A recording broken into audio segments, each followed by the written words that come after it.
Europe 1, 8h33. Le vrai faux de l'info de la matinale. Laurent Guimier, bonjour Laurent. Bonjour Thomas. Vous avez donc décortiqué ce qu'a dit le patron de la CGT hier matin sur Europe 1. Oui, Thierry Lepant qui a notamment révélé le chiffre des cadeaux fiscaux faits aux entreprises chaque année. Écoutez-le, c'est impressionnant, ça a même surpris Jean-Pierre Elkabbach.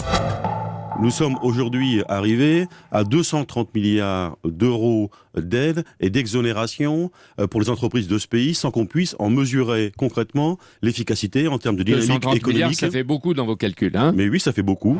Alors, 230 milliards d'exonération et d'aide aux entreprises, dit Thierry Lepant. En sortant de ce studio il y a quelques secondes, Laurent Berger de la CFDT me disait « ça me paraît quand même beaucoup ». Alors c'est vrai ou c'est faux 230 milliards C'est faux, effectivement, c'est un peu beaucoup comme l'a suggéré M. Berger. Alors, comme M. Lepant, je suis allé au pied du sapin pour voir la liste des cadeaux faits aux entreprises et le compte n'est pas forcément bon. Pour arriver à ces 230 milliards, il additionne trois choses.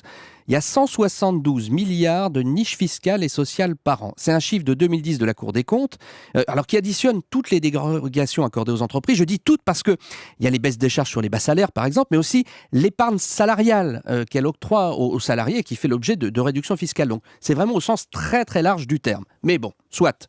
Deuxième chose, les 20 milliards du crédit impôt compétitivité de François Hollande entrés en vigueur l'année dernière, et puis les 30 milliards d'exonération de cotisations famille annoncés il y a quelques jours par le président. Bon alors si on fait 172 plus 20 plus 30, on n'arrive pas complètement à 230, mais on est à On n'est pas loin. 222 quoi. Oui, mais il y a des choses à dire sur les 3 points. D'abord sur les 172 milliards de 2010, donc le gros paquet des dérogations, il y a des niches qui ont disparu. La défiscalisation des heures sup par exemple, le travailler plus pour gagner plus de Sarkozy, 2 milliards par an, a été supprimé. Le cadeau est moins beau qu'annoncé. Ensuite, le crédit impôt compétitivité, qui est un dispositif compliqué, va laisser la place à l'exonération des cotisations famille. C'est en tout cas la voie dans laquelle s'engage le président.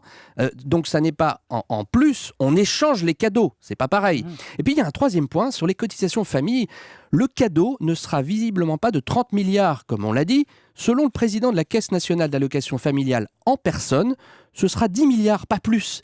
Des milliers d'entreprises sont déjà exonérées. C'est une niche sociale de 20 milliards qui existe déjà et qui fait donc partie de mon premier paquet de 172 milliards. Voilà, là aussi, il ne faut pas additionner 2 fois la même chose. Bref, même si je peux vous dire que, là on est tous d'accord, le maquis des aides aux entreprises, c'est quelque chose d'inextricable, il n'y a pas 230 milliards d'euros de cadeaux au pied du sapin. Vous voudriez dire que le Père Noël serait une... C'est quelqu'un de compliqué. Bon. Et puis le sapin, il tient bien. Bon, Laurent Guimier, le vrai Je faux peux de faire de l'info de mauvais la calembours, matinale, j'arrête. à 8h30 tous les matins sur Europe 1.